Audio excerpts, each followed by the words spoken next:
అమ్మ, ద్వాదశ రాశుల వారు ఈరోజు వారికి వారే సులభతరంగా చేసుకునే విధంగా పరిహారం తెలియజేస్తారా? మేషరాశి నుంచి మీన రాశి వరకు 12 రాశుల వరకు ప్రతివారం తమ వ్యక్తిగత దైవాన్ని ప్రార్థించుకుని ముందుకు వెళ్ళడం విధానం అయితే, దాంతోపాటుగా మీకు సమయము ఆసక్తి అన్నీ లభ్యమైనట్లయితే తప్పనిసరిగా ఈ రోజున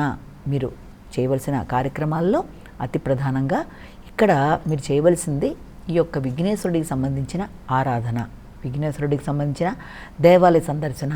ఎదురవుతున్న సమస్యల్ని అధిగమిస్తూ అంటే ఆటంకాలని, ఆలస్యాలని, అలాగే ఇబ్బందుల్ని అధిగమించడానికి విఘ్నేశ్వరుడిని ఎలాగైతే మనం పూజ చేస్తామో అదేవిధంగా ఈ రోజున మీరు విఘ్నేశ్వరుడికి సంబంధించిన పూజాది కార్యక్రమాలు చేసుకోవడం, ఇంకా అవకాశం ఉన్నట్లయితే తప్పనిసరిగా సూర్యనారాయణ స్వామికి సంబంధించిన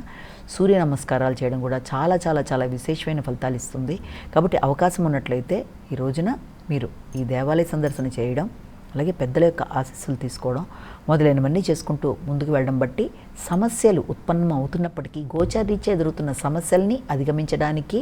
ఒకటి, రెండోది అది ఇష్టదేవతా ప్రార్థన కావచ్చు, ఇప్పుడు మనం చెప్పుకున్న పరిహార రూపంలో కావచ్చు, స్వల్పమైన సమస్యల్ని అధిగమించడానికి గోచారీత్యా ఎదురవుతున్న ఇబ్బందులలో ఇవి చేయడం బట్టి మనకి మానసిక వృద్ధి, ఆధ్యాత్మికంగా అభివృద్ధి మొదలైనవి ఏర్పడడం, నిర్ణయ సామర్థ్యంలో కొంతవరకు మీకు అనుకూలతలు ఏర్పడడం మొదలైన వాటికి అనుకూలంగా ఉంటుందని మనం భావన చేయొచ్చు. నమస్కారం.